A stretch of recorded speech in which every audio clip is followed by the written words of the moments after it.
Bismillahirrahmanirrahim. Assalamualaikum warahmatullahi wabarakatuh.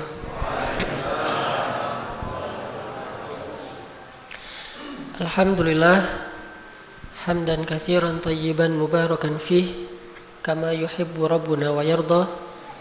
Asyhadu an la ilaha illallah wahdahu la syarikalah wa asyhadu anna Muhammadan abduhu wa rasuluh la nabiyya ba'dah. Allahumma salli wa sallim wa barik ala Muhammadin wa ala alihi wa sahbihi ajma'in. Bapak Ibu yang dirahmati Allah Subhanahu wa taala, pertama-tama saya memohon maaf saya karena belum tahu kondisi di masjid ini.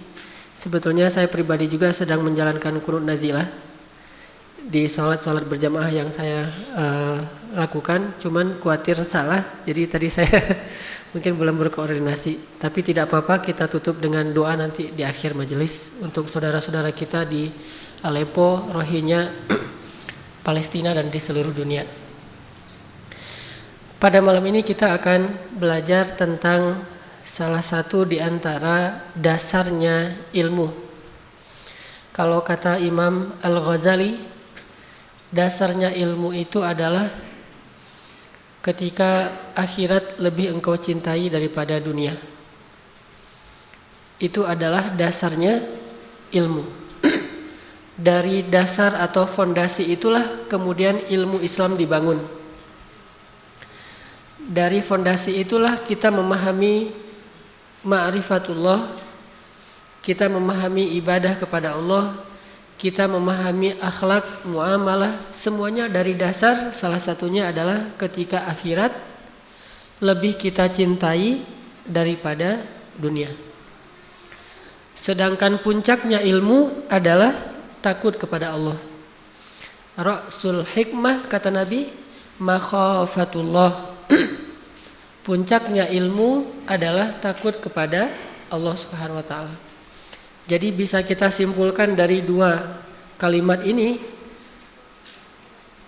hal yang pertama yang harus kita benar-benar kuasai dalam belajar ilmu Islam itu adalah merasa akhirat lebih kita rindukan, lebih kita cintai, lebih baik daripada dunia. Dan dari situ nanti terbangun puncaknya ilmu sampai kepada tingkat takut kepada Allah Subhanahu wa taala. Innama yakhsyallaha min ibadihi al-ulama. Sesungguhnya yang takut kepada Allah di antara hamba-hambanya adalah orang yang berilmu.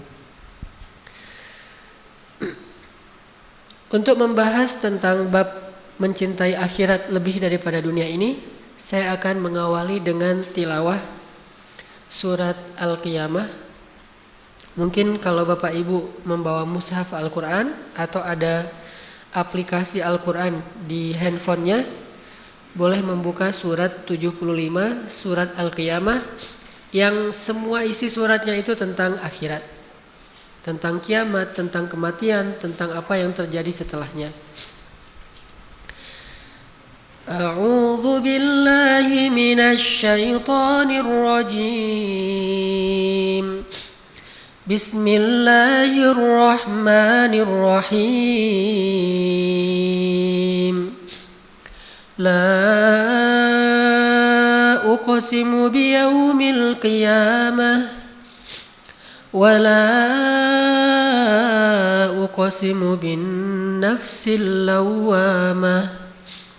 Ayahsabul insanu an lan najma'a 'idhamah. Bala qadirina ala an nusawwiya bananah. Bal yuridul insanu liyafjura amamah. Yas'alu ayyana yawmul qiyamah. Fa idza bariqal basar wa khasafal qamar wa jumi'ash syamsu wal qamar. يقول الإنسان يومئذ أين المفر كلا لا وزر إلى ربك يومئذ المستقر ينبأ الإنسان الإنسان يومئذ بما قدم وأخر بل الإنسان على نفسه بصيرة ولو ألقى معاذيره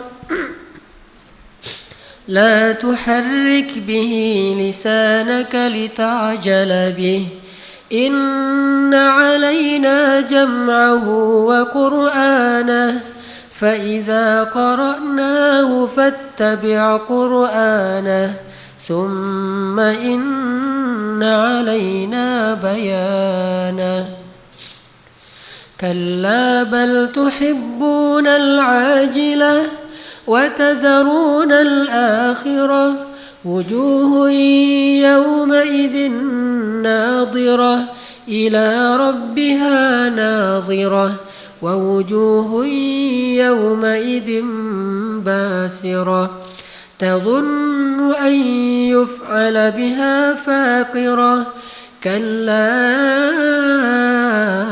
إذا بلغت التراقي وقيل من راق وظن أنه الفراق والتفت الساق بالساق إلى ربك يومئذ المساق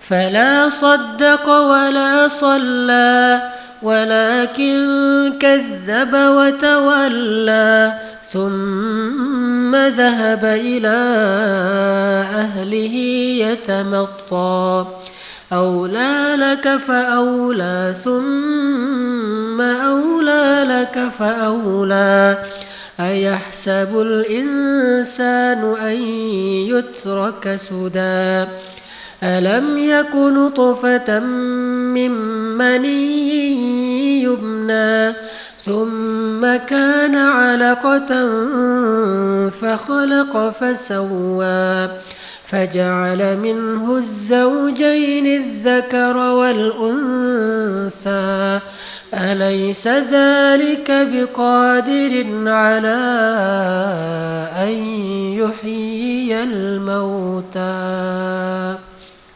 Sadaqallahul Azim. Aku bersumpah demi hari kiamat dan aku bersumpah dengan jiwa yang amat menyesali diri sendiri. Apakah manusia mengira bahwa kami tidak akan mengumpulkan kembali tulang belulangnya? Bukan demikian. Sebenarnya kami maha kuasa menyusun kembali jari jemarinya dengan sempurna. Bahkan manusia itu hendak berbuat maksiat terus menerus.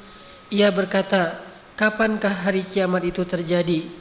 Maka apabila mata telah terbelalak karena ketakutan, dan apabila bulan telah hilang cahayanya, dan matahari dan bulan dikumpulkan, pada hari itu manusia berkata, kemana tempat untuk berlari?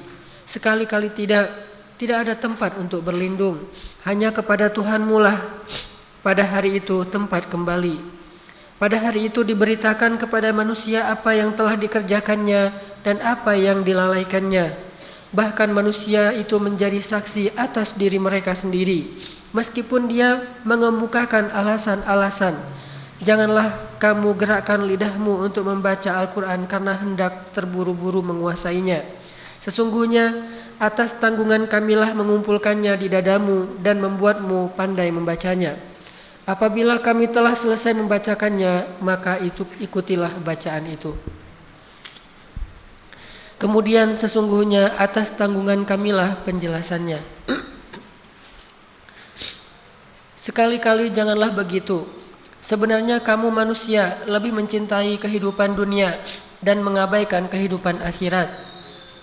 Wajah-wajah orang mukmin pada hari itu berseri-seri, kepada Tuhannya lah mereka melihat, memandang.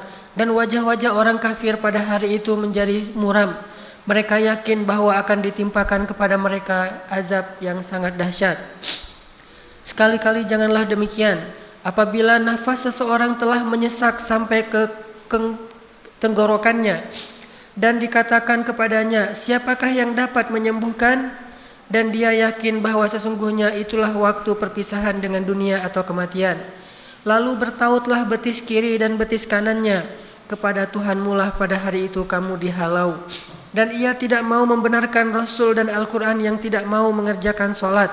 Tetapi ia mendustakan Rasul dan berpaling dari kebenaran. Kemudian ia pergi kepada keluarganya dengan berlagak sombong. Kecelakaanlah bagimu wahai orang-orang kafir, dan kecelakaanlah bagi kalian. Kemudian kecelakaanlah bagi kalian wahai orang-orang kafir, dan kecelakaanlah bagi kalian. Apakah manusia mengira bahwa ia akan dibiarkan begitu saja tanpa pertanggungjawaban? Bukankah dia dahulu setetes air mani yang ditumpahkan ke dalam rahim, kemudian air itu menjadi segumpal darah, lalu Allah menciptakannya dan menyempurnakan ciptaan itu, lalu Allah menjadikan daripadanya sepasang laki-laki dan perempuan.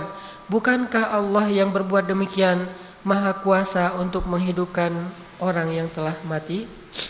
Maha benar Allah yang Maha Agung.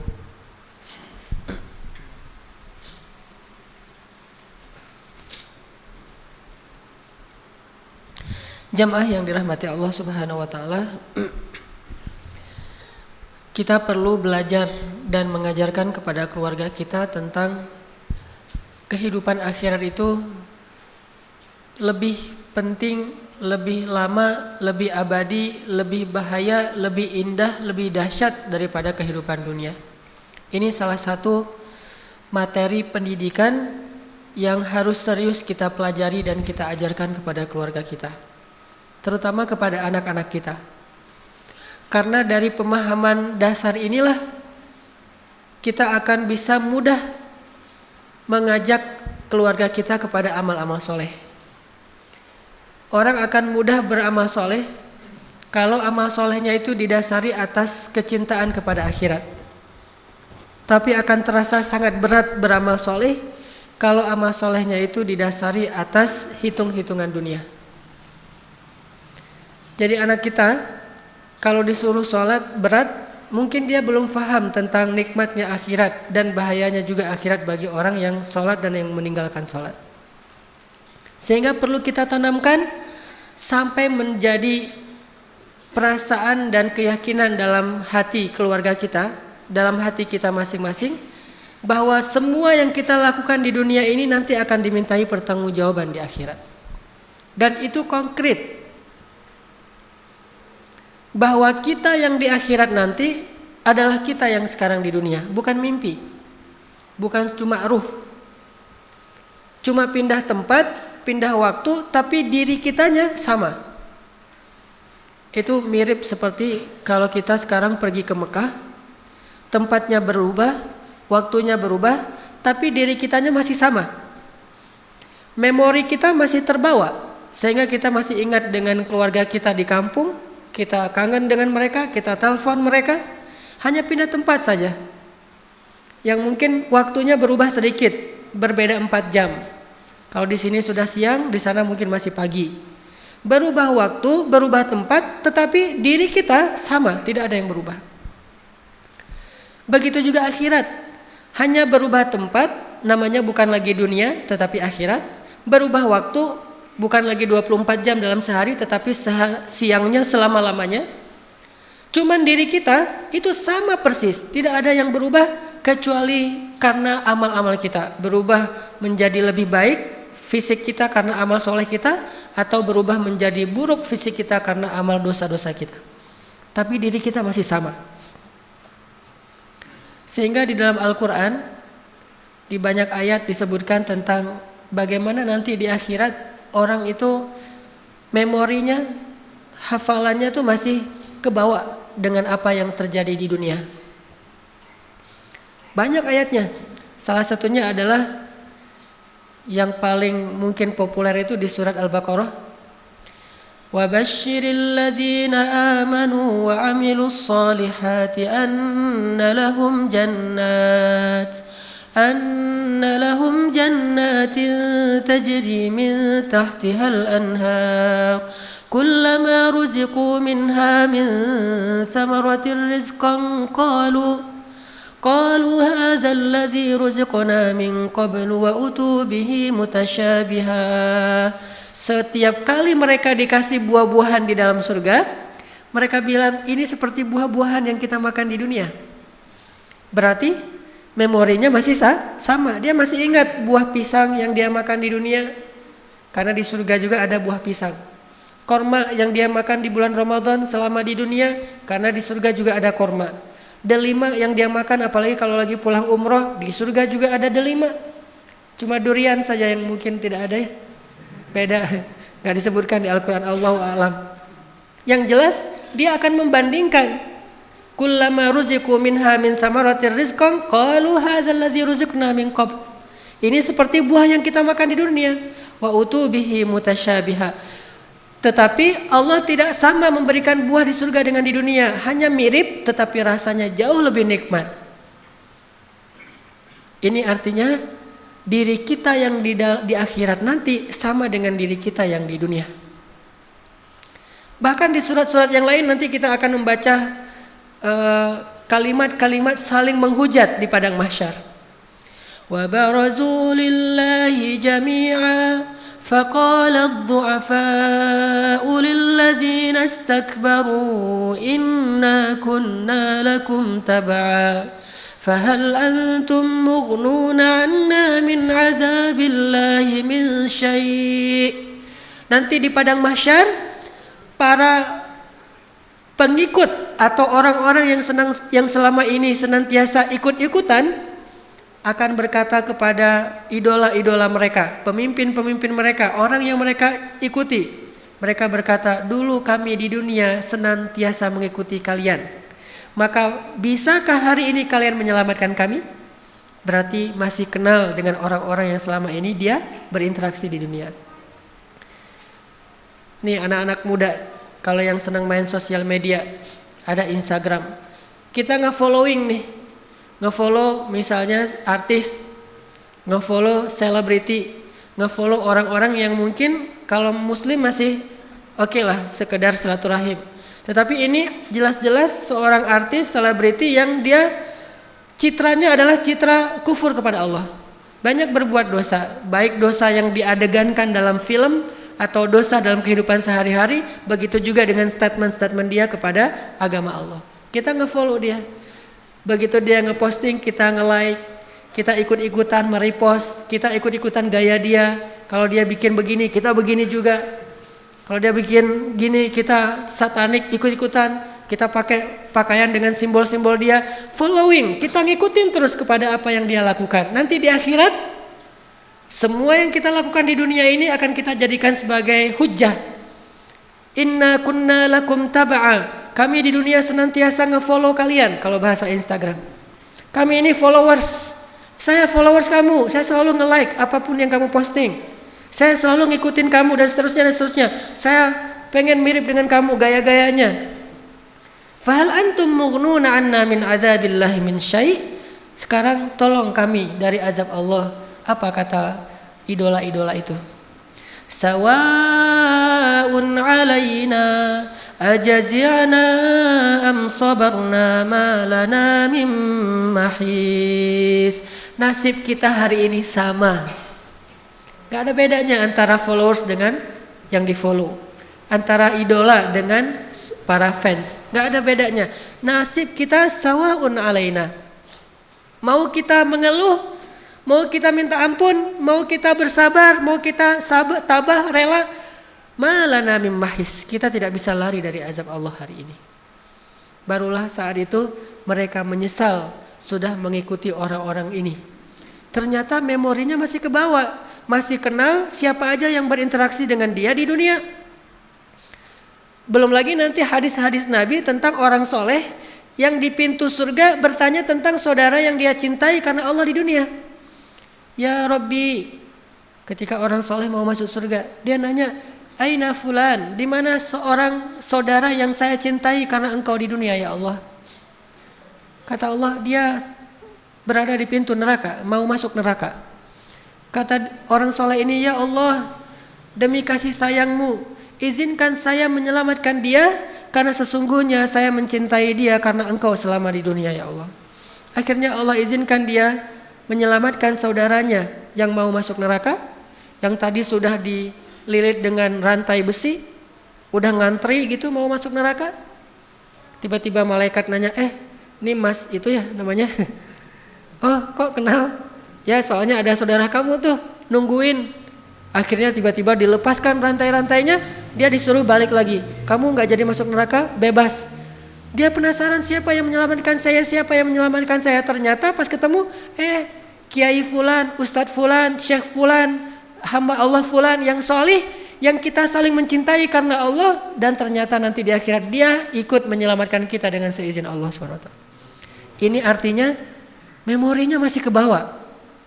Sama kayak pas kita umroh atau haji, lagi tawaf ketemu temen, cuma beda kloter, beda maktab nih. Haji juga ya, kloter berapa misalnya. Embarkasi mana? Oh, saya dari Surabaya, saya dari Jakarta karena tinggalnya mungkin di Jakarta. Tapi ketemu. Atau bahkan bisa saling menolong. Saya terpisah dari grup, ya udah ikut saya aja nanti saya anterin. Kenapa? Karena di Indonesia mereka saudaraan, sampai di Mekah juga saudaraan. Kalau di Indonesia musuhan, di Mekah juga, gua kerjain aja nih sekalian, mumpung di sini nih. Kalau di Indonesia mungkin dia punya jabatan, nggak bisa ngerjain dia. Kalau di Arab mah sama aja, sawaun alaina, sama saja nasib kita. Mau jabatannya apa, mau dia aparat, mau dia pejabat, mau dia apapun, sawaun alaina. Ini yang terjadi nanti di akhirat. Sehingga kita yang sekarang dengan kita yang nanti hampir tidak ada yang berubah. Kecuali secara nasib berubah. Nasib baik atau nasib buruk tergantung amal kita di dunia, dan itu juga dengan seizin dan keridhaan Allah Subhanahu wa ta'ala. Ini yang kita perlu belajar lebih dalam. Kita harus sapi sekali bahwa kita hidup tuh enggak selama-lamanya di dunia. Kalau kita transaksi, kita hitung-hitung. Jangan hanya hitung-hitung nih untung dunianya gimana nih, untung rugi dunia. Coba belajar juga menghitung untung rugi akhiratnya kayak gimana. Kita dagang, terus ada yang mau beli. Kadang orang menghitung untung rugi dunianya dengan cara curang dalam perdagangan. Kayak ada orang yang jualan buah, dia taruh harga dari jauh 5.000 per kilo. Cuman ditaruh paling atas tuh yang bagus-bagus, sehingga orang yang lewat ngeliat, wah murah tuh mangga 5.000 sekilo. Padahal 5.000 sekilo itu di bawah meja. Pas orangnya mampir nanya, mas ini 5.000 sekilo bukan yang ini pak, yang di bawah. Tapi harganya ditaruhnya di atas barang yang bagus misalnya.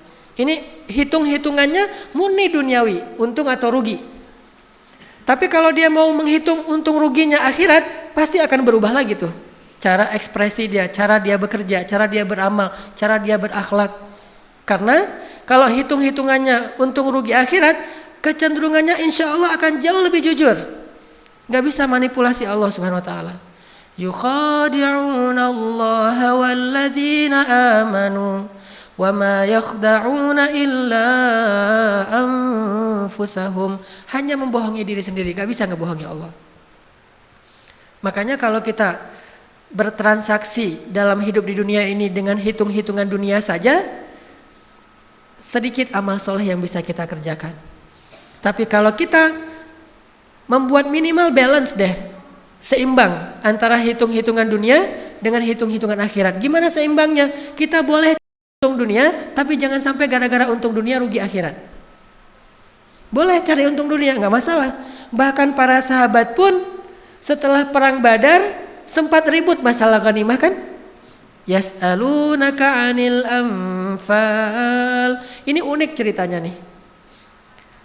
Padahal kita tahu yang ikut perang Badar itu sahabat yang as-sabiqun al-awwalun. Sahabat-sahabat senior nih. Dan mereka juga dijamin surga. Allah mengampuni dosa-dosa mereka, punya kedudukan yang istimewa di mata Allah. Ini sahabat ahlu Badar. Ternyata walaupun soleh banget ahlu Badar, sempat juga ada kejadian yas'alunaka 'anil anfal, ribut masalah ghanimah habis perang. Ini punya saya, ini punya saya. Kamu kebanyakan, kok saya cuma dapat sedikit. Saya nggak dapat, kamu dapat onta, saya dapat misalnya domba atau keledai. Rame di antara mereka sampai kemudian laporan ke Rasulullah, ya Rasulullah ini bagaimana pembagiannya? Turunlah ayat mendamaikan di antara mereka, wa aslihu dzata bainikum. Kalimat itu menunjukkan ada keributan. Makanya disuruh islah. Kalau tidak ada keributan tidak perlu islah. Wa aslihu dzata bainikum, damaikanlah urusan di antara kalian yang tadi sempat hampir ribut.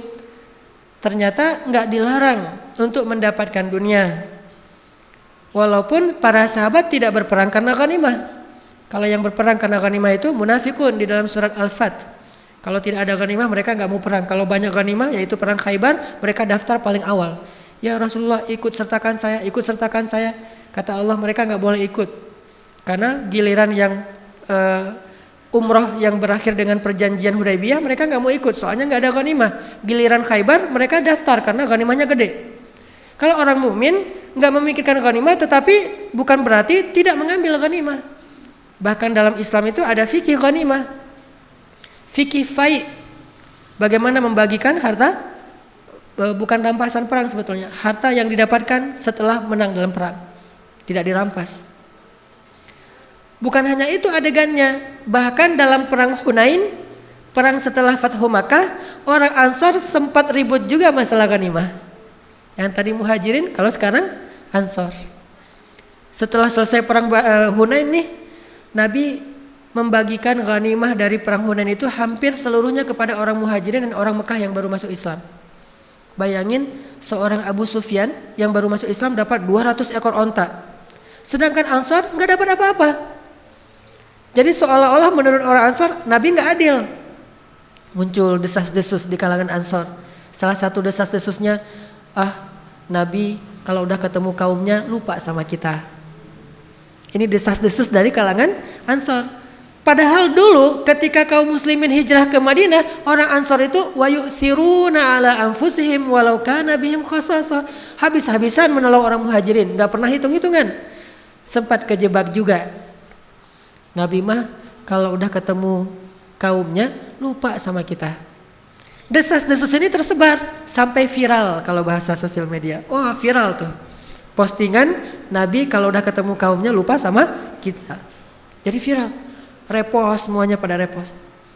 Sampai akhirnya masuk ke Nabi. Nabi dengar, wah ternyata ada desas-desus tentang masalah pembagian ghanimah. Dikumpulkan orang Ansor sama Nabi. Nabi bertanya, ya ma'syara Ansor, apa yang kalian katakan di belakang saya? Diam aja. Kata Nabi, wahai orang-orang Ansor, bukankah dulu kalian adalah orang-orang yang kufur kepada Allah, kemudian Allah mengutus saya kepada kalian sehingga kalian dapat hidayah? Bukankah dulu kalian berpecah belah, saling perang memerangi, lalu saya datang mempersaudarakan kalian sehingga kalian menjadi satu? Bukankah kalian dulu berada di tepi jurang neraka, lalu saya datang dengan seizin Allah menyelamatkan kalian darinya? Nabi mengingatkan tentang Islam dan hidayah kepada orang-orang Ansor. Jasa-jasa Nabi kepada orang-orang Ansor. Setelah Nabi mengingatkan itu, Nabi diam. Tiba-tiba seorang laki-laki Ansor berkata, ya Rasulullah, sama sekali kami tidak lupa dengan semua kebaikan itu. Kami sangat bersyukur kepada Allah dan berterima kasih kepada Engkau ya Rasulullah atas semua nikmat yang besar itu. Tapi ya Rasulullah, kata orang Ansor, bukankah dulu engkau sendiri datang kepada kami, lalu kami menjadi keluargamu? Dibalas nih. Lalu kami menjadi keluargamu? Bukankah engkau terusir, lalu kami memberikan kampung halaman baru untukmu? Bukankah engkau dulu dalam keadaan diperangi, lalu kami menolongmu ya Rasulullah? Bahkan banyak dari kami yang gugur demi membela engkau ya Rasulullah. Sehingga mereka juga merasa kami juga punya hak ya Rasulullah untuk dapat ghanimah sebagaimana orang Muhajirin dan orang Mekah. Baru kemudian Nabi tiba-tiba menawarkan sesuatu yang lebih besar daripada ghanimah. Apa kata Nabi? Wahai orang Ansor, relakah kalian jika orang-orang Mekah itu pulang ke negerinya dengan membawa sampah-sampah dunia, dan kalian kembali ke negeri kalian dengan membawa Allah dan Rasul? Ini tawaran ketika berbenturan antara dunia dan akhirat. Relakah kalian jika orang Mekah itu kembali ke negerinya dengan membawa sampah-sampah dunia, sedangkan kalian kembali dengan membawa Allah dan Rasul? Semua orang Ansar menangis. Baru mereka sadar kalau udah Allah dan Rasul mah udah gak ada bandingannya. Ayyakunallahu wa rasuluhu ahabba ilaihi mimma siwahuma. Mencintai Allah dan Rasul lebih dari apapun juga. Baru ketika Nabi menawarkan demikian, mereka bilang, kami ridho dengan Allah dan Rasul. Ya sudah ya Rasulullah, tidak apa-apa, biarkan mereka bawa sampah-sampah dunia, yang penting kami dapat Allah dan Rasul. Baru Nabi mendoakan, ya Allah, rahmati Ansor. Wahai kaum Ansor, tempat hidup saya bersama kalian dan tempat mati saya pun bersama kalian. Al-mahya mahyakum wal mamat mamatkum. Tempat hidup saya bersama kalian, tempat mati saya bersama kalian. Kembalilah Rasulullah ke Madinah. Ini bagaimana Rasulullah menanamkan cinta akhirat lebih besar daripada cinta dunia kepada para sahabat. Tapi bukan berarti mereka tidak mendapatkan dunia sama sekali. Makanya nanti ada fikih waris dalam Islam, ada fikih dagang dalam Islam, bahkan ada fikih ghanimah dan fai dalam Islam, ada mahar dalam Islam. Apakah ketika seorang perempuan diberikan mahar untuk menikah dengan seorang laki-laki berarti dia cinta dunia dan menjadikan pernikahan di atas landasan duniawi? Bukan. Makanya dalam Islam, umat Islam itu tidak dilarang menjadi kaya raya, tidak dilarang menggenggam dunia dan seisinya. Yang dilarang itu mencintai dunia. Dilarang itu taruh dunia di hati, itu yang dilarang. Tapi kalau taruh dunia di genggaman, gak dilarang. Kita naruh dunia sebanyak apapun di genggaman kita, gak dilarang dalam Islam. Yang dilarang naruh dunia di dalam hati. Sehingga ada sahabat yang kaya raya seperti Abdurrahman bin Auf, seperti Utsman bin Affan, seperti Sa'ad bin Mu'az, dan banyak nama-nama besar lain yang kaya raya. Tetapi dunia yang mereka miliki itu sama sekali tidak masuk ke hati mereka. Yang sulit tuh kayak gitu Bapak Ibu. Punya dunia tapi tidak ada di hati. Ini susah. Malah banyak orang yang gak punya dunia di tangannya tapi di hatinya banyak. Secara zahir dia gak punya apa-apa, tetapi secara batin dia punya banyak sekali keinginan-keinginan duniawi yang membuat dia dengki kepada orang yang punya. Itu kan yang terjadi di bangsa kita. Bangsa kita mungkin orang yang tidak sulit-sulit amat hidupnya seperti di Palestina, di Gaza, apalagi sekarang Aleppo, Suriah, Myanmar, di Rohingya. Tetapi ngeluhnya bahkan kadang melebihi mereka. Kurang ini, kurang itu, segala macam. Melebihi orang-orang yang benar-benar dunianya itu hampir tidak punya apa-apa. Bahkan diambil dari kehidupan mereka sebagian besar dunia. Kenapa? Ini bukan masalah apa yang kita dapatkan dan apa yang kita tidak dapatkan. Tapi masalah apakah dunia itu sampai ke dalam hati kita atau hanya di genggaman kita saja. Kalau udah di hati kita, itu penyakit. Hubbud dunia. Yang dilarang itu hubbud dunia, bukan memiliki dunia. Bahkan orang Islam yang punya dunia lalu dia pakai untuk fi sabilillah, itu punya keutamaan yang khusus di mata Allah. Sampai di antara sahabat dulu tuh ada adegannya. Sahabat-sahabat yang miskin demo. Itu pernah dulu di zaman Rasul, sahabat-sahabat yang miskin, kalau bahasa sekarang mah demo ke Rasul. Datang satu kelompok sahabat miskin namanya Ahlus Suffah, datang menemui Rasulullah terus mengatakan, "Ya Rasulullah, dhahaba ahlud duthuri bil ujur." Ya Rasulullah, orang kaya sudah memborong pahala. Orang kaya memborong pahala. Kata Nabi, "Kaifa dzalik?" Gimana caranya orang kaya memborong pahala? Kata orang miskin, "Kalau kami sholat, mereka sholat. Kalau kami puasa, mereka puasa. Tapi kalau mereka sedekah, kami tidak bisa sedekah. Sehingga mereka memborong banyak pahala." Jadi dulu kecemburuan orang miskin kepada orang kaya bukan kekayaannya, tetapi amal soleh dengan kekayaan itu. Kan la hasada illa fitnatain. Gak boleh kita cemburu kecuali terhadap dua orang. Yang pertama orang yang berilmu dan mengajarkan ilmunya. Yang kedua orang yang berharta dan menginfakkan hartanya. Sehingga orang miskin demo karena cemburu kepada orang kaya yang bisa beramal dengan harta mereka. Zahaba ahlud duthuri bil ujur. Ya Rasulullah, orang kaya sudah memborong pahala. Kami sholat, mereka sholat, kami puasa, mereka puasa, mereka sedekah, kami tidak bisa sedekah. Kemudian Nabi mengatakan, setiap senyum itu sedekah. Setiap ucapan yang baik itu sedekah. Kemudian setiap tasbih itu sedekah. Setiap tahmid itu sedekah. Setiap takbir dan tahlil itu sedekah. Oh, bisa sedekah dengan kata-kata yang baik, bisa. Tersenyum bisa sedekah, memindahkan duri dari jalan bisa sedekah. Oh ya. Tapi lama-lama mikir juga, kalau gitu orang kaya juga bisa ya Rasulullah. Baru Rasulullah mengatakan, janganlah kalian cemburu terhadap karunia Allah kepada sebagian kalian yang tidak diberikan kepada sebagian yang lain. Tapi tahukah kita doa Nabi? Ya Allah, hidupkan saya sebagai orang miskin, matikan saya sebagai orang miskin, dan bangkitkan saya bersama orang miskin. Berani gak sih kita doa kayak gitu? Berat ya? Kalau ngomong, oh saya gak cinta dunia, ya udah ayo kita doa. Sekarang bareng-bareng gitu, ya Allah hidupkan saya sebagai orang miskin. Kayaknya belum kuat tuh. Belum berani kayaknya doa gitu ya. Mending kita doa, ya Allah gak apa-apa deh kaya tapi masuk surga gitu. Itu paling aman.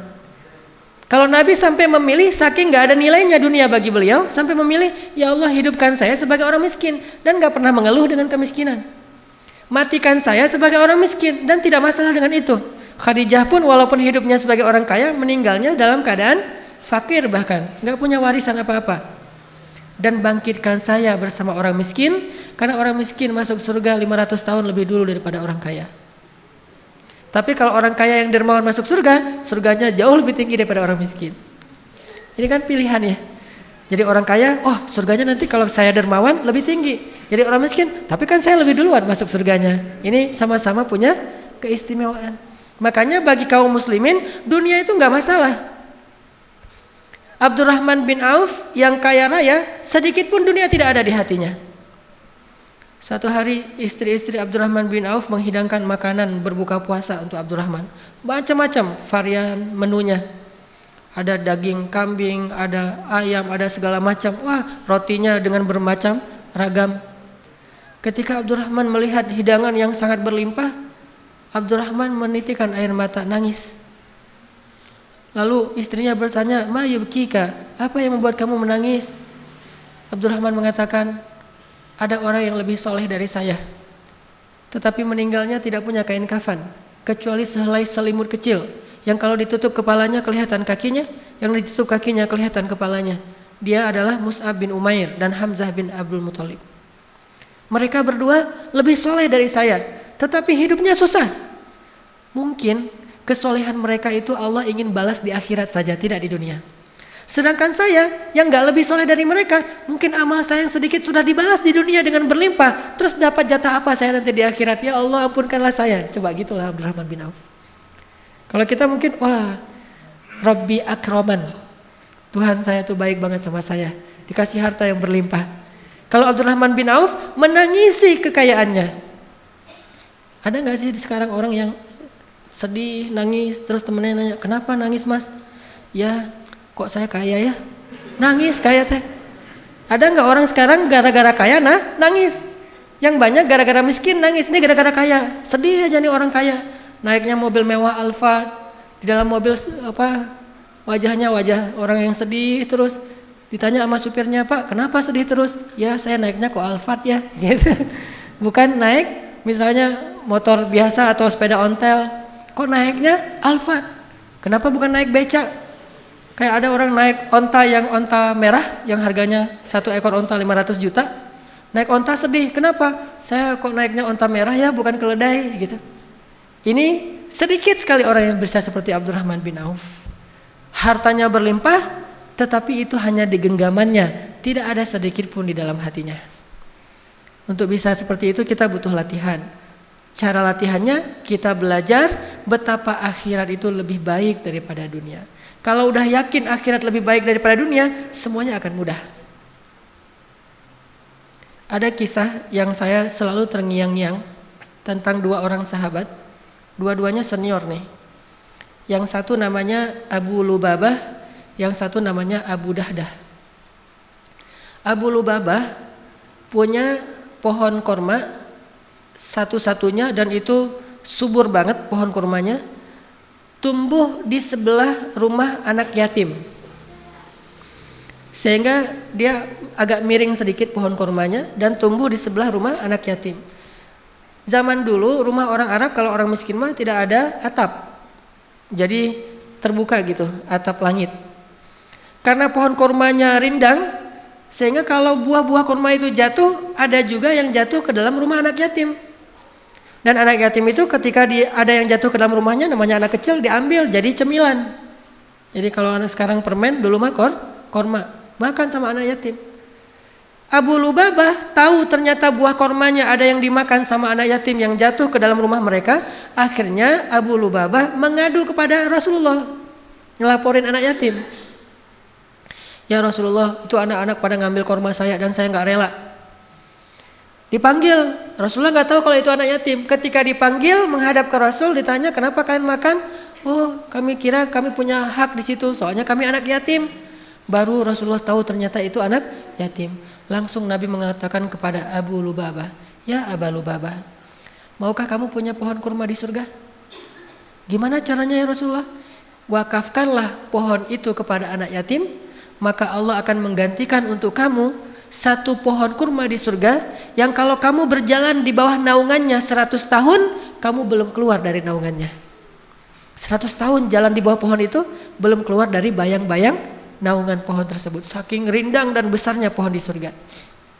Mau gak kamu dapat pohon kurma di surga dengan wakaf pohon kurma di dunia? Apa kata Abu Lubabah? Ya Rasulullah, itu satu-satunya harta yang saya punya. Bahasa halus dari menolak, gak mau. Rasulullah juga tidak marah, tidak memaksa. La ikraha fiddin. Lagi pula bagaimanapun Abu Lubabah ini ahlu Badar loh. Ikut, dia veteran Badar. Yang Allah sudah mengatakan lakukan apa yang kalian suka, Allah maafin. Ya Rasulullah, itu pohon kurma satu-satunya yang saya punya. Oh ya sudah, udah pulang aja. Begitu Abu Lubabah dan anak yatim pulang, Abu Dahdah datang. Abu Dahdah bilang, ya Rasulullah, saya tadi nguping mendengar percakapan engkau dengan Abu Lubabah. By the way, kalau bahasa kita ya. By the way, kalau saya yang melakukan itu, saya dapat nggak apa yang engkau janjikan di akhirat? Kata Nabi, tentu kamu dapat apa yang Allah janjikan. Oh ya, assalamualaikum, waalaikumsalam. Pergi dia, ngejar Abu Lubabah. Ya Abu Lubabah, ya Abu Lubabah. Abu Lubabah menoleh ke belakang. Ada apa ya Abu Dahdah? Kata Abu Dahdah, ya Abu Lubabah, kamu tahu nggak kebun kurma milik saya di Madinah? Kata Abu Lubabah, siapa yang tidak tahu kebun kurma milik Abu Dahdah? Di dalamnya ada 600 pohon kurma. Mata airnya jernih mengalir terus menerus. Bahkan ada vilanya di dalam, luas sekali. Kebun kurma yang paling subur, kualitas kurma terbaik di kota Madinah. Siapa yang nggak tahu? Memangnya kenapa? Kata Abu Dahdah, mau nggak kita tukaran? Tapi tukaran bahasa Indonesia ya, bukan bahasa Jawa. Kalau bahasa Jawa tukaran berantem. Mau nggak kita barter nih? Tukar guling. Kamu kasih pohon kurma kamu yang di sebelah rumah anak yatim ke saya, nanti saya kasih kebun saya untuk kamu dengan 600 pohon kurma. Ditukar. Kata Abu Lubabah, cius, kata kita mah. Beneran ini mah? Kata Abu Dahdah, benar. Oh boleh kalau gitu. Tadi ditawarkan surga, Abu Lubabah bilang itu harta satu-satunya yang saya miliki. Sekarang ditawarkan 600 pohon kurma Abu Dahdah, dia langsung mengatakan deal, setuju. Udah akad setuju. Kemudian Abu Dahdah datang ke pohon kurma tadi, bertemu dengan anak yatim dan mengatakan, wahai anak-anakku, mulai sekarang pohon ini milik kalian, makanlah sesuka kalian. Lalu Abu Dahdah membawa Abu Lubabah pulang ke kebunnya, dan di kebun itu dia melihat istrinya sedang mengumpulkan buah-buah kurma yang jatuh ke tanah bersama anaknya Abu Dahdah. Abu Dahdah berkata, wahai istriku, wahai anakku, keluarlah dari kebun ini. Istrinya bertanya, kenapa ya Abu Dahdah? Kebun ini sudah saya jual. Berapa kamu jual? Kepada siapa kamu menjualnya? Kata Abu Dahdah, saya menjualnya kepada Allah dan Allah membayarnya dengan surga yang lebih baik daripada dunia. Apa kata istrinya? Rabahta ya Abu Dahdah. Itu baru untung wahai Abu Dahdah, itu baru untung. Keluar istrinya. Gak minta talak ya. Wah, ceraikan saya hari ini juga. Pulangkan saya ke rumah orang tua saya. Enggak, ini istri yang soleha. Akhirat lebih dia cintai daripada dunia. Sehingga istrinya mensupport. Dia mengikuti kata-kata suaminya. Itu baru untung wahai Abu Dahdah. Barakallah Abu Dahdah, barakallah. Lalu ketika Nabi mendengar apa yang dilakukan Abu Dahdah, Nabi mendoakan keberkahan bagi keluarga Abu Dahdah. Dan Allah ganti nikmat di dunia dan di akhirat. Dia tetap menjadi orang kaya. Tumbuh lagi hartanya berkah. Dan di akhirat pun dia mendapatkan kebun-kebun kurma yang setahun dikelilingi oleh malaikat Jibril, belum bahkan keluar dari pinggirnya saja. Jadi pagarnya aja belum keluar, apalagi masuk ke Belum masuk ke pagarnya, apalagi sampai ke dalam pohon kebun kurmanya. Ini luasnya kebun kurma Abu Dahdah di dalam surga. Begitu mereka beramal menggunakan akad akhirat. Kuitansinya itu akhirat, yang tanda tangan Allah. Jadi buat kuitansi amal kita itu bukan hanya kuitansi yang ditandatangani oleh manusia, tapi buat kuitansi dalam tanda petik yang ditandatangani oleh Allah. Nih akad saya, ini dengan Allah akadnya. Kalau kita berakad dengan Allah, nggak mungkin rugi. Tijaratun lan tabur, nggak mungkin rugi berakad dengan Allah. Nggak ada ini tanda tangannya salah nih, nggak sama antara satu kuitansi dengan kuitansi yang lain. Nggak ada yang kayak gituan. Allah yang menjadi saksi. Sehingga kalau kita berakad untuk Allah Subhanahu wa taala, idzan la yudayyi'akallah. Allah nggak akan mengecewakan kamu. Ini kisah yang bagi saya luar biasa. Benar-benar terngiang-ngiang, kok bisa Abu Dahdah merelakan 600 pohon korma. Dan satu pohon korma itu Bapak Ibu kalau kita hitung, kalau sekali panen rata-rata satu pohon korma itu menghasilkan sekitar 50, paling sedikit 50 kg korma. Bahkan bisa sampai 100 sampai 150 kg korma. Satu pohon korma 100 kg. Dan kalau kormanya korma terbaik di atas ajwa, harganya 1 kilonya itu sekitar 300 real. Hampir 1 juta 1 kilo. Jadi satu pohon kurma sekali panen menghasilkan 50 juta. Bayangin 600 pohon kurma. 600 pohon kurma. Miliaran itu sekali panen. 6 bulan sekali panen. Miliaran. Dihadiahkan dan dia nggak punya apa-apa karena dia yakin di akhirat lebih baik dan nggak ada rasa kecewa, sedih atau kehilangan. Biasa aja. Istrinya pun menganggap bahwa kehilangan miliaran tapi Allah ganti yang lebih baik di akhirat. Ini iman. Susah bisa seperti ini. Tapi kalau bisa sedikit saja mirip dengan ini, kita akan punya amalan-amalan yang jauh lebih baik daripada hanya berakad dengan kuitansi manusia. Belajar berakad dengan akhirat. Biar Allah yang tanda tangan kuitansinya. Allah yang jadi saksi, malaikat yang jadi saksi. Kemudian la yudayyi'akallah, enggak mungkin kita akan kecewa. Ada lagi kalimat dari seorang imam para ulama, yaitu Imam Hasan Al-Basri, tabi'in. Bahkan disebut dengan istilah imamnya para tabi'in. Kan tabi'in ini ada beberapa tokoh tabi'in yang terkenal. Ada sebaik-baik tabi'in adalah Uwais Al-Qarani. Kemudian pemimpin para tabi'in itu Ibnul Musayyib, Sa'id Ibnul Musayyib atau Musayyab, dan Hasan Al-Basri imam dalam kebijaksanaan. Apa kata Imam Hasan Al-Basri?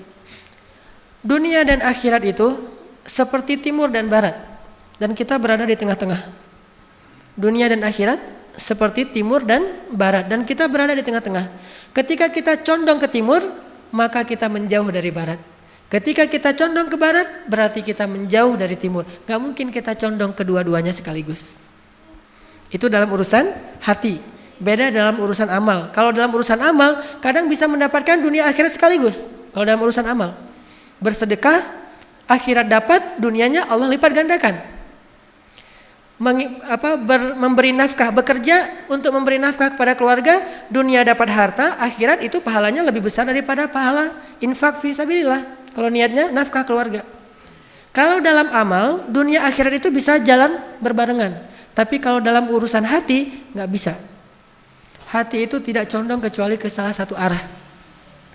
Makanya Allah berfirman tentang bab adil dalam urusan perasaan, walan ta'dilu. Kalian nggak mungkin adil, walaupun kalian berusaha. Kalau urusan perasaan, nggak mungkin adil. Bahkan Nabi ketika ditanya siapa orang yang paling engkau cintai, kata Nabi Aisyah. Tentunya karena Khadijah sudah wafat, yang sezaman maksudnya, yang hidup. Siapa orang yang paling engkau cintai di antara yang hidup?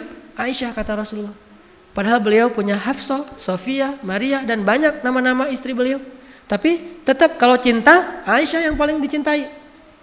Tapi kalau nafkah, adil di antara semuanya. Sehingga setelah Nabi membagi-bagi nafkah kepada semua istri beliau, beliau mengangkat kedua tangannya mengatakan, ya Allah, inilah yang saya mampu adil. Maafkanlah saya jika ada yang saya tidak mampu adil, yaitu perasaan. Begitu juga urusan dunia akhirat, nggak mungkin adil. saya mah mencintai dunia dan akhirat itu proporsional, gak bisa. Kalau kita condong ke dunia, berarti kita menjauh dari akhirat. Ini kalau hati. Kalau condong ke akhirat, berarti menjauh dari dunia. Sehingga seorang Ali bin Abi Thalib ketika dia menjadi khalifah yang keempat, dia mengatakan, ya dunia, talaqtuki salas. Wahai dunia, aku telah mentalak kamu dengan talak 3. Gak ada jalan untuk rujuk buat kita. Jadi gak usah goda-godain saya. Kita udah gak bisa rujuk. Kecuali kamu nikah dulu, muter-muter. Setelah itu dicerain baru datang ke saya lagi. Susah. Ya dunia, talaqtuki salas. Wahai dunia, saya sudah mentalak kamu dengan talak 3. Artinya talak bila rujuk. Talak yang tidak bisa lagi rujuk. Ini urusan hati. Apakah kemudian setelah itu Ali gak makan? Makan. Tapi makannya pakai mulut, bukan pakai hati. Jadi jangan makan hati. Makannya pakai mulut, makan kebutuhan. Pakai kendaraan pakai. Pakai pakaian pakai. Punya tempat tinggal punya, bahkan punya pembantu punya karena itu kebutuhan untuk keluarganya. Istrinya punya banyak anak, anak dari Fatimah ditambah lagi setelah Fatimah wafat nikah dengan Asma bintu Umais punya anak juga, butuh pembantu untuk merawat anaknya, merawat keluarga. Tetapi semua itu tidak dia lakukan dengan perasaan atau hatinya. Makanya urusan dunia mah gak usah baper. Urusan dunia jangan baper-baper banget. Urusan akhirat aja yang baper. Begitu baca la uqsimu biyaumil qiyamah langsung gemetar.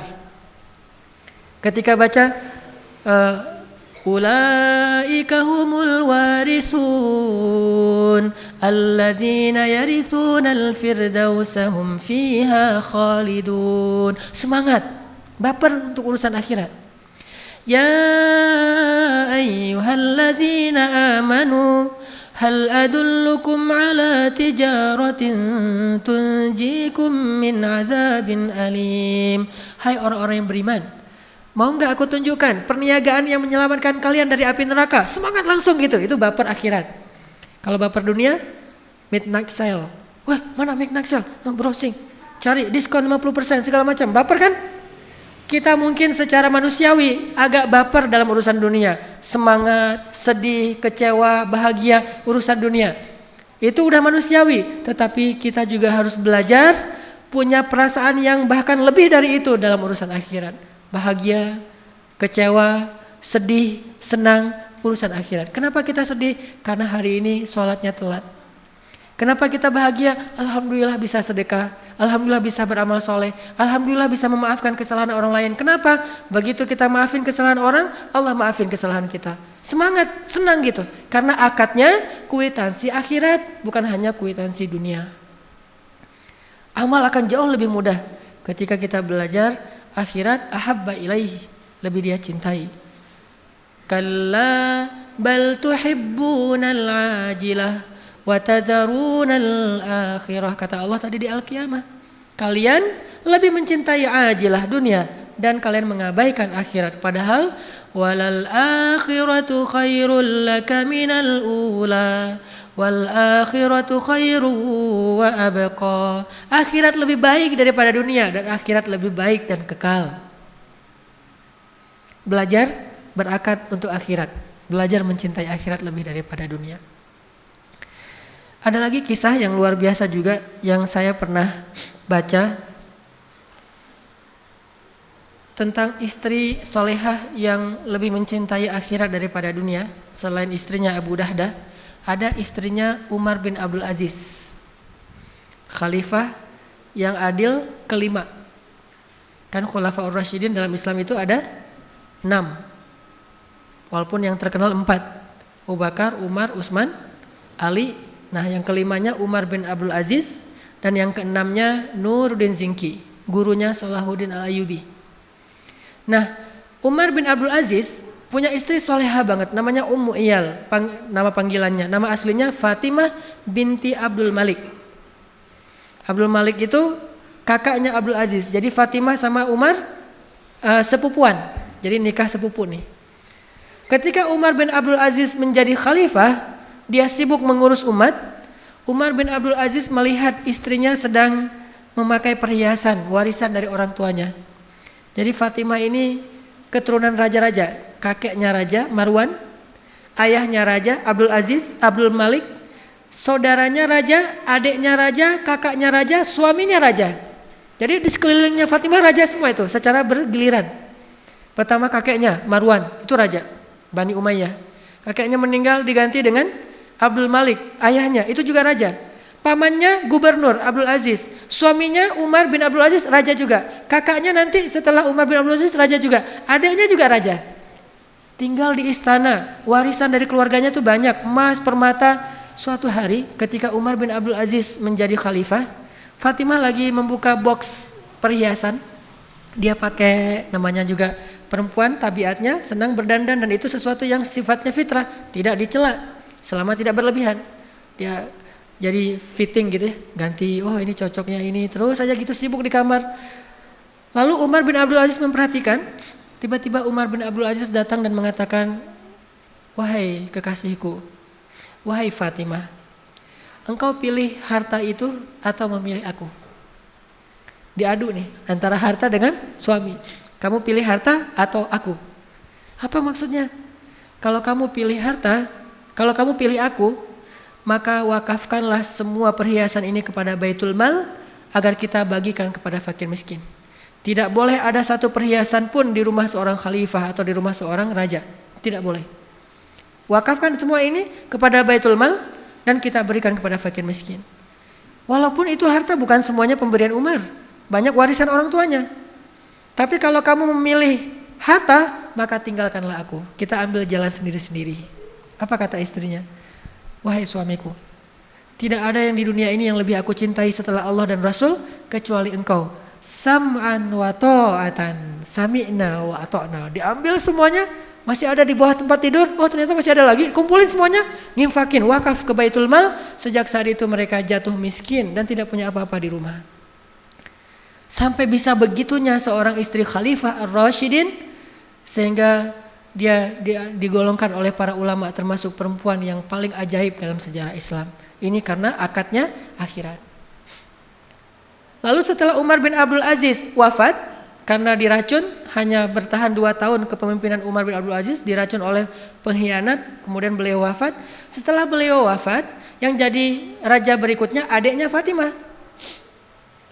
Waktu adiknya Fatimah jadi khalifah atau jadi raja, adiknya Fatimah datang ke rumah kakaknya yaitu Fatimah. Dia bilang, kakak, mbak, dulu kan hartanya mbak itu diberikan kepada Baitul Mal. Belum saya bagi, masih saya simpan tuh. Kalau mbak mau, saya balikin nih kepada mbak. Harta-harta perhiasan mbak yang dulu diberikan kepada Baitul Mal. Soalnya Umar bin Abdul Aziz sudah wafat. Dia mengatakan apa Fatimah? Ma'azallah. Dia mengeluarkan air mata, dia nangis. Ma'azallah. Saya tidak mencari akhirat karena Umar bin Abdul Aziz. Saya mencari akhirat karena Allah Subhanahu wa taala. Kalau saya menyembah Umar bin Abdul Aziz, sesungguhnya Umar Abdul Aziz telah wafat. Tapi kalau saya menyembah Allah, Allah hayyun la yamut, maha hidup dan tidak wafat. Gak mau dibalikin lagi. Ini cinta terhadap akhiratnya yang dia bangun untuk mencintai pasangannya, mencintai manusia, mencintai siapapun karena dia cinta kepada Allah dan meyakini akhirat lebih baik daripada dunia.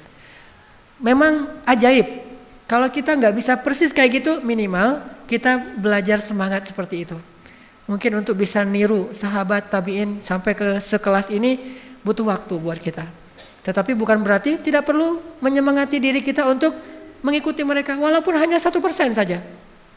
Atau mungkin dari sekian urusan kita, dari 10 urusan kita, 7 diantaranya kita berakad dengan dunia, 3 diantaranya kita berakad dengan akhirat. Jangan sampai akhirat tidak dilibatkan sama sekali dalam hidup kita. Karena kalau akhirat tidak dilibatkan dalam urusan kita, nanti di akhirat kita menjadi orang yang paling miskin dan merugi. Kemana semua ini udah dibayarkan di dunia? Kemana semua amal-amal saya kan sudah dibayar di dunia? Maka menangislah seperti Abdurrahman bin Auf menangis karena dia takut amal-amal solehnya yang sedikit sudah Allah bayar di dunia sehingga tidak ada lagi jatah di akhirat. Terakhir saya ingin sharing tentang sedikit saja gambaran akhirat. Membahas akhirat ini Bapak Ibu panjang sekali. Kita butuh taklim sampai beberapa pertemuan karena adegan akhirat itu banyak. Kita ngebahas dunia aja nggak habis-habis, apalagi ngebahas akhirat. Dunia cuma 60 tahun, akhirat selama-lamanya. Jadi kalau dunia aja nggak cukup waktu untuk kita bicarakan, apalagi akhirat. Satu saja adegan di akhirat tentang orang yang terakhir masuk surga. Ternyata kalau kita baca hadis tentang orang paling terakhir masuk surga, kita lihat dari grammarnya, ternyata orang yang paling terakhir masuk surga itu cowok, laki-laki, bukan perempuan. Berarti perempuan duluan. Yang paling terakhir masuk surga, laki-laki. Dan di belakang laki-laki ini tidak ada lagi orang yang bisa masuk surga. Berarti dia paling lama di neraka, kemudian dikeluarkan setelah dosa-dosanya sudah dibakar, diazab, maka dia masuk surga. Yang tersisa di neraka berarti kekal selama-lamanya di neraka. Ini antrian paling belakang nih. Mungkin bisa dibilang tidak punya amal soleh apapun di dunia kecuali hanya kalimat asyhadu an la ilaha illallah wa asyhadu anna muhammadar rasulullah.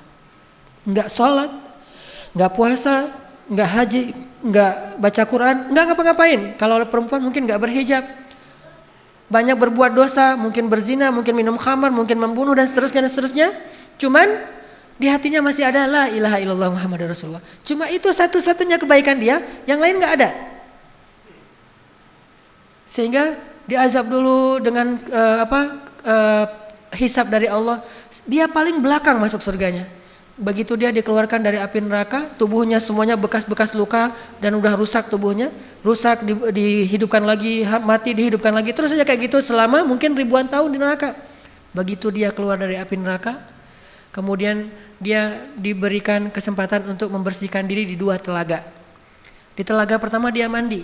Setelah dia mandi, tubuhnya berubah langsung. Tingginya setinggi Adam. Bapak Ibu tahu tingginya Nabi Adam berapa? 80 hasta. Dan ini 1 hasta, kurang lebih setengah meter.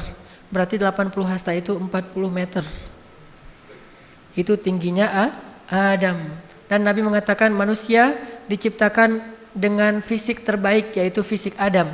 Jadi yang ideal itu tinggi mah 40 meter, bukan 2 meter. 2 meter pemain basket gaya gitu ya. Ternyata yang lebih keren itu 40 meter, 35 sampai 40 meter. Jadi kalau kita ketemu Nabi Adam, mungkin gak sengaja nginjak kita, nih ada apa sih? Ternyata ada kita di bawah kakinya. Saking besarnya Nabi Adam dan kita kayak ngelihat raksasa. Tingginya setinggi Adam, wajahnya seperti Yusuf. Gimana wajah Yusuf? Tahu Zayn Malik yang anak-anak, yang cewek-cewek? Nggak tahu ya, artis atau Justin Bieber? Nggak ada apa-apanya dibandingkan dengan Yusuf. Orang kalau ngelihat Justin Bieber mungkin cuma melongo doang gitu. Tapi kalau ngelihat Yusuf sampai mengiris tangan pun nggak berasa. Jadi zaman dulu mah kalau misalnya mau operasi atau bedah nggak usah pakai bius, lihat aja wajah Yusuf langsung bedah. Ada luka, wah ini harus dibius dulu, jangan, panggil aja Yusuf. Pas Yusuf keluar, sampai selesai dijahit, kok nggak berasa ya? Karena ngelihat wajah Yusuf. Ini gantengnya tuh ganteng mukjizat, bukan ganteng normal. Sampai orang mengiris tangan di surat Yusuf disebutkan nggak berasa saking takjubnya dengan gantengnya Yusuf. Ini orang terakhir masuk surga ya, nggak tahu gimana yang pertama. Tingginya setinggi Adam, wajahnya seperti Yusuf, kekuatannya seperti Musa. Gimana kekuatan Musa? Dorong orang nggak sengaja mati. Kan yang di Mesir ada orang Kipti berantem sama orang Yahudi, orang Bani Israel. Terus Musa diginiin doang, kamu jangan kayak gitu, mati kelopak-kelopak, hilang. Oh kenapa kamu KO? Di ronde pertama udah KO. Belum ditonjok, belum diapa-apain, cuma didorong aja. Musa juga heran, loh kenapa dia mati? Ini kalau kita tahu Mike Tyson dengan tinjunya atau Muhammad Ali, Musa di atasnya. Kalau ini udah telak mukul. Kalau Musa nggak mukul, cuma digituin doang. Terus ada malaikat datang berwujud manusia, ditonjok sama Musa, buta matanya. Malaikat naik ke langit, ya Allah mata saya buta. Kenapa dipukul sama Musa? Akhirnya Allah kembalikan, balik lagi ke bumi. Ya Musa, saya malaikat. Oh kirain pencuri, mau ditonjok lagi sama Musa. Kekuatannya seperti Musa. Dan terkenal Musa itu nabi yang sangat kuat. Kalau Sulaiman kekuasaan, kalau Musa itu fisik. Jadi premannya para nabi itu Musa. Kekuatan fisiknya di atas rata-rata. Tingginya seperti Adam, wajahnya seperti Yusuf. Kekuatannya seperti Musa dan akhlaknya seperti Rasulullah Sallallahu Alaihi Wasallam. Tidak ada yang lebih baik daripada akhlak Nabi Muhammad Sallallahu Alaihi Wasallam. Ini orang terakhir masuk surga nih. Mandi dia. Begitu selesai mandi, fisiknya udah bersih, nggak ada lagi bekas neraka sama sekali. Lalu dia berwudu di telaga kedua. Ketika dia usapkan rambutnya dengan berwudu, sejak saat itu rambutnya tidak lagi kusut selama-lamanya. Dan by the way lagi, rambutnya segini. Rambut cowok 2016. Panjang, ikal segini, kemudian bahkan sekarang janggut itu jadi tren juga. Jadi ada tren janggut dengan rambut panjang itu 2016 dan mungkin 2017 masih seperti itu trennya. Saya pengen manjangin rambut tapi nggak sabar, ya udahlah dipendekin aja. Janggutnya pengen dipanjangin tapi banyak yang protes. Akhirnya yang penting jangan dicukur, udah segini aja. Ternyata diusap kepalanya maka rambutnya tidak lagi kusut selama-lamanya. Setelah itu dia dihadapkan ke pintu surga. Ketika dia berada di gerbang surga, dia melihat surga sudah penuh. Semua sudah ada pemiliknya. Ini sertifikat punya si fulan. Ini punya si fulan. Udah ada labelnya, udah ada spanduknya masing-masing surga. Ini surganya fulan, ini surganya fulan. Dia berkata kepada Allah, "Ya Rabbi, mana surga saya? Ini semua surga sudah penuh." Lalu Allah menunjukkan sebuah surga dan Allah belum mengatakan itu punya siapa. Tiba-tiba dia melihat ada surga yang indah sekali, sebesar kerajaan bumi. Dia mengatakan, "Ya Allah, boleh enggak saya masuk ke dalam surga itu walaupun cuma di halamannya saja, bukan ke dalam istananya?" Kata Allah, "Nanti kalau kamu sudah berada di sana, kamu akan minta yang lain?" Kata dia, "Enggak ya Allah, itu mah saya satu aja. Yang penting bisa berada di halaman surga cukup, enggak perlu juga punya istana-istana." Saking indahnya surga. Kemudian Allah izinkan dia masuk beberapa langkah ke pelataran surga. Ketika dia berada di pelataran surga, dia melihat indahnya surga yang luar biasa. Dia keliling-keliling, dia lihat indah sekali. Dia mengatakan, "Ya Allah, ini surga siapa?" Kata Allah, "Itu surgamu wahai hambaku. Itu surgamu, kerajaan sebesar bumi." "Oh, ini surga saya, alhamdulillah ya Allah, engkau maha baik segala macam." Dia tinggal di surganya sebesar kerajaan bumi. Dan itu bukan tanah kosong yang harus dibangun dulu, cari tukang dulu, ntar tukangnya ngambek, ganti lagi tukang yang lain. Susah dunia teh. Dunia itu susah, nyari tukang, nggak cocok, akhirnya ganti lagi tukang yang lain. Bangun rumah yang 100 meter persegi aja, itu bisa bikin orang stroke. Banyak yang gara-gara bangun rumah meninggal itu banyak. Saya punya keluarga juga yang bangun rumah kegedean, nggak sesuai dengan budgetnya sekitar 700 juta, dia bangun rumah yang harga sekitar 2 miliar. Setengah jadi nggak sanggup melanjutkan, akhirnya stres, stroke, meninggal. Kemudian rumahnya dijual kepada orang lain dan hasilnya diwariskan kepada keluarganya. Dunia itu susah, membangun rumah aja susah. Akhirat Allah kasih bukan rumah, kerajaan yang di dalamnya ada segala fasilitas sebesar kerajaan di bumi. Itu untuk orang terakhir masuk surga, yang hampir gak punya amal soleh apa-apa. Tapi tadi dia udah janji kan, gak akan minta yang lain. Lagi kayak gitu tiba-tiba jalan-jalan ngelihat ada surga kosong nih. Kerajaan besar tapi gak ada pemiliknya, dicari-cari sertifikatnya. Oh, ternyata kosong, belum ada nama. Dia nanya ke Allah, "Ya Allah, itu kerajaan siapa?" Kata Allah, "Emang kenapa? Mau?" Kata Allah. "Boleh gak ya Allah, saya minta satu lagi yang itu." Kata Allah, "Katanya tadi gak akan minta yang lain." "Ya ini mah yang terakhir ya Allah, gak akan minta lagi setelah ini." Benar. Akhirnya kata Allah, "Ini adalah milikmu." Dikasih lagi surga 2 kali kerajaan bumi. Dia nikmati, setelah sekian tahun dia menemukan lagi ada surga yang lebih besar daripada 2 surga sebelumnya. "Ya Allah, itu punya siapa?" "Memangnya kenapa?" Mau ya Allah. Katanya gak akan minta lagi. "Ini yang terakhir ya Allah." Ini perangai orang yang terakhir masuk surga. Minta ini yang terakhir ya Allah, setelah ini saya gak akan minta lagi. Benar. Kemudian Allah mengatakan, "Wahai hambaku, bukan hanya 3 surga ini yang akan aku berikan kepadamu. Kamu akan memiliki kerajaan 10 kali kerajaan di dunia." Baru dia radhi itu, "Ya Rob, saya sudah ridho, saya puas sekarang ya Allah. Udah cukup. Daripada ngasih terus gak sempat nikmatin, udah nikmatin aja dulu." Ini orang terakhir masuk surga, punya kerajaan 10 kali dunia. Gimana orang yang pertama atau yang pertengahan masuk surga? Orang yang was-sabiqun as-sabiqun. Orang yang di dunia berlomba-lomba dalam kebaikan, nanti di akhirat yang lebih dulu masuk surga. 70.000 orang yang masuk surga tanpa hisab, dan seterusnya. Kalau yang terakhirnya aja kayak gini. Dan ibu-ibu gak usah khawatir. Di surga, kalau kita ngerasa, aduh mata saya nih gak terlalu lebar, di surga semua perempuan matanya lebar. Makanya dalam bahasa Al-Quran, perempuan di surga itu disebut dengan istilah hurul ain, yang matanya besar, tapi sayu. Matanya besar tapi sayu, dan bulu matanya tuh lentik banget. Eyeshadow. Dan kulitnya sangat putih, bening, sampai seolah-olah kalau dia minum air kelihatan air mengalir di lehernya. Woi, air ngalir gitu. Mana? Saking beningnya. Kalau seorang perempuan surga mengeluarkan jarinya ke dunia, maka cahaya dari jarinya itu menutupi cahaya matahari. Dan di surga itu ibu-ibu ada pasar, ada mall. Kalau kita baca hadis tentang surga, aswak, ada banyak mall. Dan mallnya itu one stop shopping. Selain beli baju segala macam, di situ juga ada pedikur, manikur, segala macam, ada spa. Sehingga disebutkan dalam hadis seorang perempuan yang masuk ke dalam pasar, lalu dia keluar dari pasar, ketika dia keluar dia lebih cantik daripada sebelum dia masuk ke pasar. Artinya di pasar itu didandanin habis-habisan. Dia dikasih hullah itu gaun 70 lapis dan setiap lapisnya punya warna yang berbeda dengan warna yang lain. Mudah-mudahan semua kita punya semangat mengkaji tentang akhirat. Karena kalau kita tahu bagaimana luar biasanya akhirat, kita akan lihat betapa dunia ini sebetulnya hanya setetes air dari ujung jarum yang dicelupkan dari lautan dibandingkan dengan akhirat yang samudra yang luas. Insyaallah bisa kita amalkan, yaitu dengan baca ayat-ayat dan hadis tentang akhirat, lalu kita coba belajar meyakininya, mengimaninya.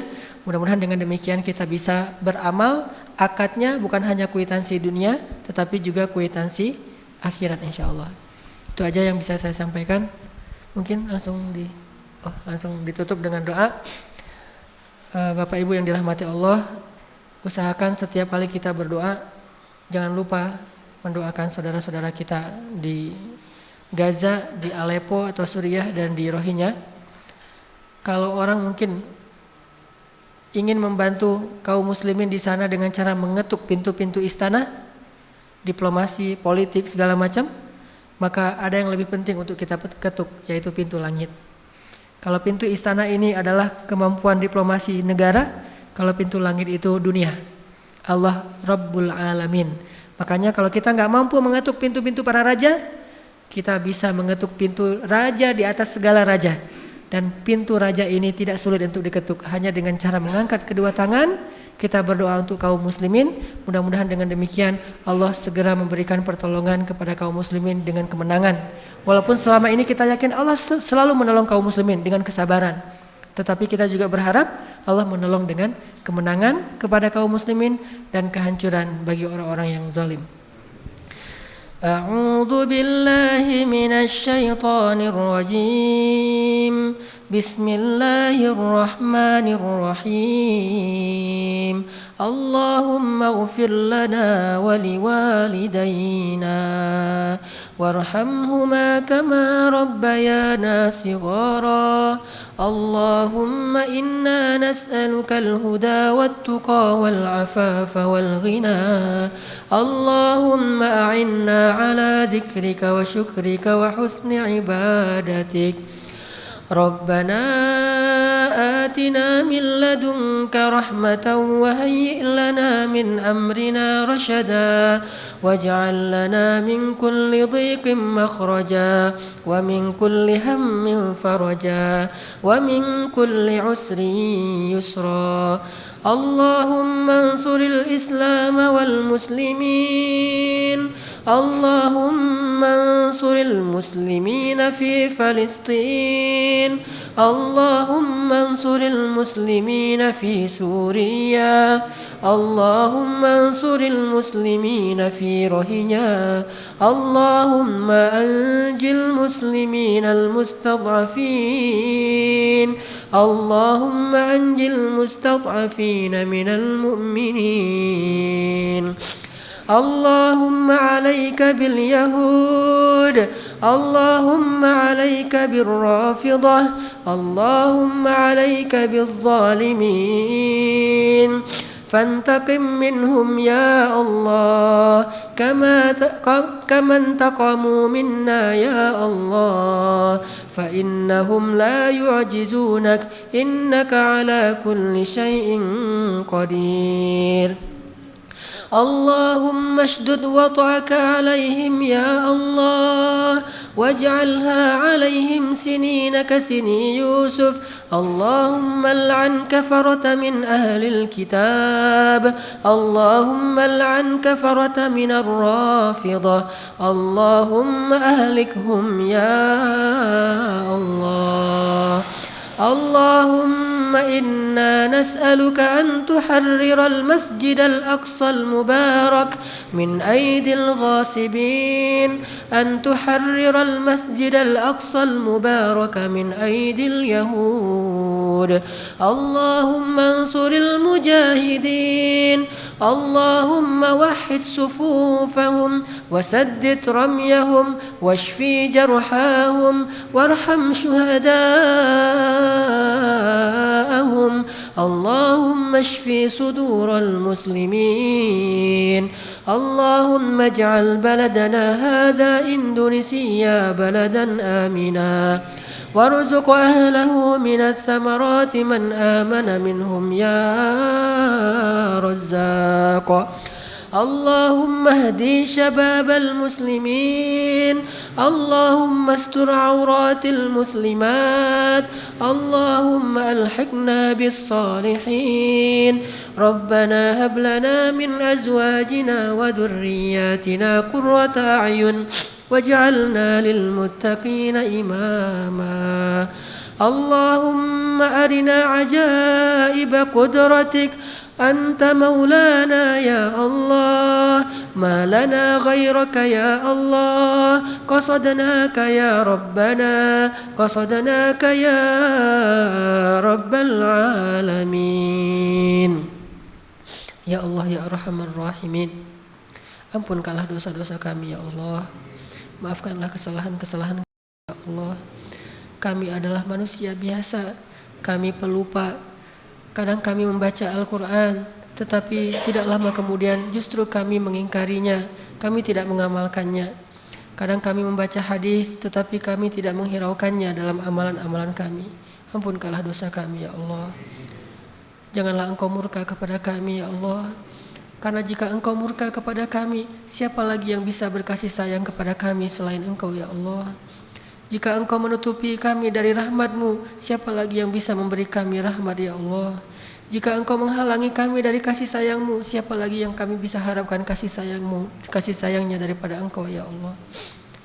Janganlah Engkau menutup hati kami ya Allah disebabkan dosa-dosa kami, karena tidak mungkin seseorang yang Engkau tutup hatinya kecuali akan celaka ya Allah.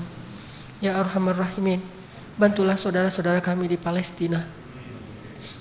Bantulah saudara-saudara kami di Aleppo ya Allah. Jangan biarkan lebih lama lagi anak-anak yatim di sana menjerit karena mereka sendiri tidak punya orang tua. Ada anak kecil yang ayahnya telah wafat tertimbun dengan gedung-gedung yang diruntuhkan dengan bom-bomnya orang-orang yang zalim. Ampunkanlah dosa kami, maafkanlah kami yang belum mampu menolong mereka, baru hanya bisa mendoakan mereka ya Allah. Bantulah saudara-saudara kami di Aleppo. Keluarkanlah mereka dari kepungan-kepungan musuh-musuh kami ya Allah. Bantulah saudara-saudara kami di Rohingya. Selamatkanlah mereka dari kezaliman orang-orang yang zalim di sana ya Allah. Pertemukanlah mereka dengan saudara-saudara mereka di seluruh dunia, di Indonesia, di Malaysia. Jangan biarkan mereka terkatung-katung di lautan ya Allah. Ya Arhamar Rahimin, bantulah saudara-saudara kami di Gaza. Engkau Maha Kuasa atas segala sesuatu. Tidak ada sedikit pun kemampuan bagi musuh-musuhmu untuk bisa menyeimbangi kebesaranmu ya Allah. Semua rencana-rencana jahat mereka Engkau Maha tahu dan Engkau Maha Kuasa untuk menggagalkan semua keburukan mereka ya Allah. Tidak ada yang melebihi kekuasaanmu ya Allah. Ya Arhamar Rahimin, anugerahi bangsa Indonesia seorang pemimpin yang taat kepadamu ya Allah. Pemimpin yang adil kepada manusia ya Allah. Pemimpin yang membela hak-hak kaum muslimin di seluruh dunia ya Allah. Jadikanlah negara Indonesia salah satu negara yang paling banyak membantu kaum muslimin di seluruh dunia ya Allah. Jangan biarkan negara Turki hanya seorang diri membantu Palestina dan Suriah ya Allah. Libatkan kami juga seperti Engkau melibatkan Turki ya Allah. Libatkan negara Indonesia, masyarakatnya, pemerintahnya, semuanya saling bahu-membahu untuk membantu kaum muslimin yang tertindas ya Allah. Ya Arhamar Rahimin, anugerahkanlah kepada kami pemuda-pemuda yang solih, pemuda-pemuda seperti Ashabul Kahfi, seperti Hawariyin, seperti Muhajirin dan Ansor. Berilah hidayah kepada pemuda-pemuda Indonesia. Jadikanlah kebangkitan Islam di Indonesia ini di tangan anak-anak muda, ya Allah. Ya Arhamar Rahimin, anugerahkan untuk kami anak-anak yang soleh dan soleha, yang hafiz dan hafizah, yang mereka kelak menjadi anak-anak yang mendoakan orang tuanya setelah kami wafat, ya Allah. Ya Arhamar Rahimin, beri kami kebaikan di dunia dan kebaikan di akhirat, dan jauhkan kami dari azab api neraka. Barakallahu li wa lakum. Subhanakallahumma wa bihamdika asyhadu an la ilaha illa anta astaghfiruka wa atubu ilaik. Assalamualaikum warahmatullahi wabarakatuh.